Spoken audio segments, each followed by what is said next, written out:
안녕하세요. 주식의 소리의 애솔입니다.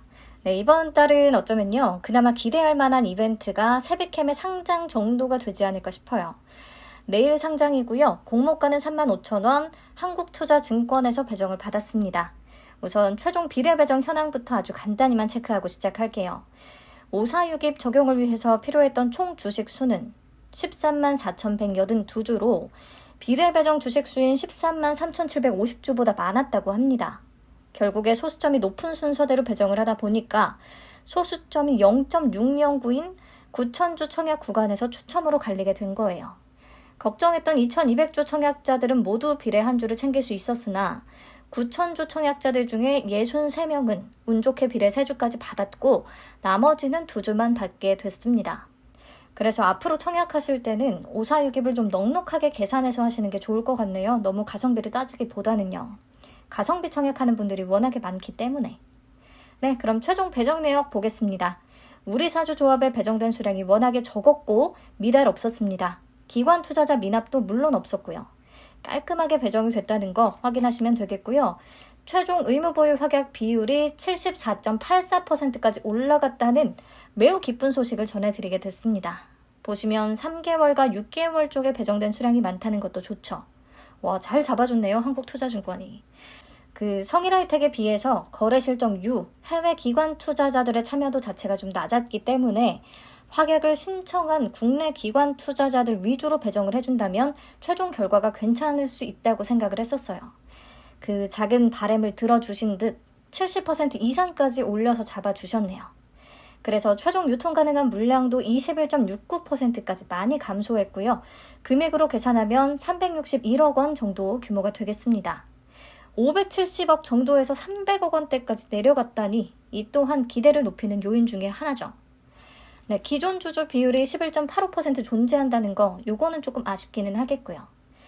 상장일에 매각 가능한 주체별로 비중을 보시면 기관 투자자 물량이 대부분 의무 보유 확약으로 묶이다 보니까 기존 주주 비중이 54.65%로 가장 높습니다. 그 다음이 일반 청약자 되겠고요. 그렇다면 세비캠의 기존 주주는 누구일까? 네, 1% 이상 개인 주주 5인과 소액 주주들이 되겠습니다. 이들의 정확한 매수 단가를 알 수는 없었어요. 근데 아마도 공모가보다는 훨씬 저렴하게 샀을 것 같고요. 그래서 상장일에 엑시트할 가능성을 열어두기는 해야 될 것 같습니다. 자, 정리하면 최종 확약 비율 74.84%, 최종 유통 가능 물량 21.69%, 이 중에 반 이상이 기존 주주 물량이고요. 유통 가능 금액은 361억 원으로 그래도 가벼운 편에 속하겠습니다. 이 정도 조건이다? 예전 같으면 따상도 기대해 볼 수 있는 조건이에요. 하지만 지금은 조금 보수적으로 잡아볼 필요가 있겠죠. 네, 우선 최종 의무보유 확약 비율이 50% 이상이었던 종목들의 사례를 보겠습니다.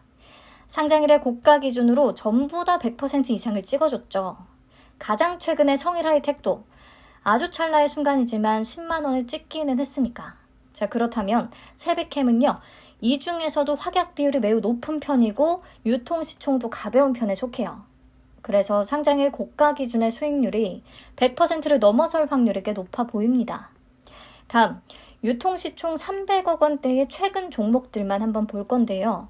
코난테크놀로지, 청담글로벌, 가온칩스, 대명에너지, 노을, 아셈스 정도가 있었습니다.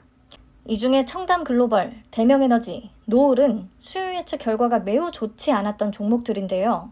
그럼에도 불구하고 상장일의 고가 기준의 수익 구간을 줬다는 사실. 그 원인에는 유통시총이 비교적 가벼웠던 것도 포함이 됐을 거라고 생각합니다. 자, 보시면 이 중에서 최종 의무보유 확약 비율도 40% 이상으로 꽤 받쳐줬던 가온칩스와 아셈스는 100% 이상 수익을 찍어줬어요. 세비캠의 확약 비율은 이들의 거의 2배에 가까운 수준입니다. 그리고 유통 가능 비율도 낮은 편이고 기존 주주 비율은 가온칩스와 비슷하고요. 게다가 지금 성일하이텍이 생각했던 만큼 그래도 좋은 성과를 내줘서 세비캠도 따블 정도를 기대해 볼 수 있는 상황이지 않나 싶습니다. 성일하이텍보다는 훨씬 가볍기도 가볍잖아요. 자, 그럼 이번에는요. 최종 확약 비율이 높으면서 유통시총은 300억 원에서 400억 원 초반대였던 종목들, 그나마 조건이 가장 비슷했던 올해의 공모주들을 선별해서 한번 봤고요. 이 친구들만 본다면 기대치를 조금 더 높여 잡을 수도 있겠다 싶은 정도의 수익률을 기록해 줬었어요. 우선 과거 사례들은 이 정도로 참고해서 보도록 하고요. 이제부터 이론적인 주가를 계산해 보겠습니다. 22년 예상순이익에 비교기업의 평균 펄을 적용할 텐데요. 비교기업 펄은 최근 4개 분기 순이익과 어제의 종가 기준으로 계산을 했습니다. 네, 그러면 주당 평가가액은 56,144원으로 계산이 되는데요.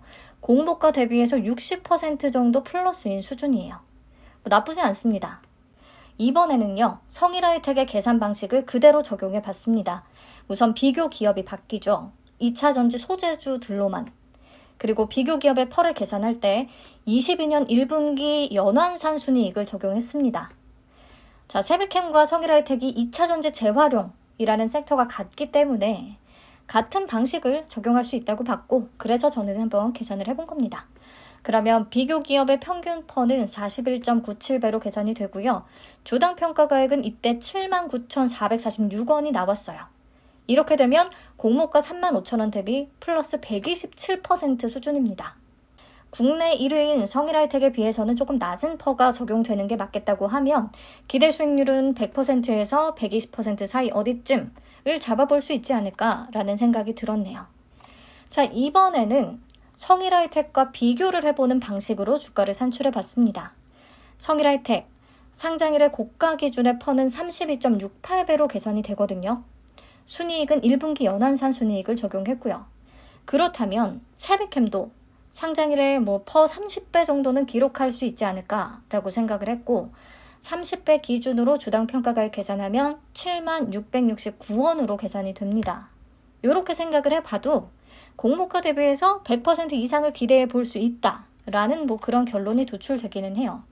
그래서 저의 전략은 우선 목표 수익률은 100%에서 120% 정도를 잡고 대응해 볼 예정이고요. 혹시 장 초반에 좋은 성과를 찍고 장 마감 때까지 완전히 막 무너지는 건 아니고 조금 밀리면서 마감을 했다. 그러면 종가 매수도 한번 고려해 볼 예정입니다. 이거는 정말 그냥 제 개인적인 전략이에요. 성일하이텍이 상장일의 종가 기준 수익률이 76.4%로 끝났거든요. 공모가 대비 수익률이요. 근데 상장 2일차에 바로 다시 올라줬어요. 장 초반에. 고가 기준 96.2%까지. 분봉 차트를 보면 파악이 더 쉬운데요. 상장일에 완전 장 초반에 저점을 찍고 빠르게 회복하는 모습을 보였었죠. 그래서 9만원 밑에서 매도한 분들이 있다면 매우 후회하셨을 것 같아요. 그리고 보시다시피 1일차 종가에 매수를 했다면 2일차에 장 초반 거의 10% 수익을 낼 수 있었다는 거 확인할 수 있습니다. 그래서 세비캠도 비슷하게 장 초반에 100% 정도를 찍고 약간 내리면서 마감을 한다면 다음 날까지 노려볼 수 있지 않나라는 게 제 생각인데요. 유통 물량 측면에서 성일하이텍보다 훨씬 좋은 조건을 갖추고 있기 때문에 좀 관심을 갖고 상장일 이후도 지켜보는 게 좋겠다는 판단이에요. 네, 여기까지. 제가 오늘 말씀드린 내용들은 다 지극히 제 개인적인 의견이니까 참고만 해주시고요. 내일 다들 좋은 가격에 잘 파실 수 있기를 바라겠습니다. 네, 좋은 하루 되세요.